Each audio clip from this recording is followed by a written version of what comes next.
Hi friends, నేను మీ ప్రసన్న. ఏంటి కాకరకాయ అనే స్టేజ్ నుంచి వావ్ కాకరకాయ అనే స్టేజ్ వరకు వచ్చినంటే మా అత్తయ్య గారు చేసే కాకరకాయ కర్రీ వల్లే. ఎందుకంటే అంత బాగుంటుంది అనమాట. ముందుగా కాకరకాయలు తీసుకుని పైన చెక్క అంతా తీసేసుకుని ఒక బౌల్లో వేసుకోవాలి. తర్వాత దాంట్లో కల్లుప్పు వేసుకుని మొత్తం రుద్దేయాలన్నమాట. ఇలా చేసిన తర్వాత ఒక 5 మినిట్స్ పక్కన పెట్టుకున్న తర్వాత అవి మొత్తం కడిగేసి తర్వాత ఇలా చక్రాల కింద అయితే కట్ చేసుకోవాలి. ఇప్పుడు ఒక స్టవ్ మీద ప్యాన్ పెట్టుకుని అందులో ఆయిల్ వేసుకుని అది బాగా హీట్ అయిన తర్వాత ఈ ముక్కలను తీసుకెళ్ళి ఆయిల్లో వేసి మంచిగా ఫ్రై చేసుకోవాలన్నమాట. ఆ వేగుతున్న లోపు మసాలా అయితే ప్రిపేర్ చేసుకుందాం.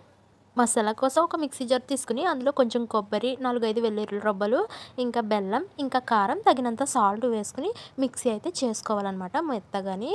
ఈ ఫ్రై ముక్కలు ఉన్నాయి కదా, అవి వేగిన తర్వాత ఆ మిశ్రమాన్ని తీసుకొచ్చి ఈ ముక్కల్లో వేసి కలిపేయాలన్నమాట. ఇలా కలుపుకున్న తర్వాత స్టవ్ మీద ఒక 2 మినిట్స్ అలా ఉంచుకొని ఆఫ్ చేసుకుంటే కర్రీ అయితే రెడీ అయిపోతుంది. కర్రీ అయితే 2 డేస్ అయినా పాడవదనమాట. చాలా బాగుంటుంది, టేస్ట్ అయితే అద్దరిపోద్ది.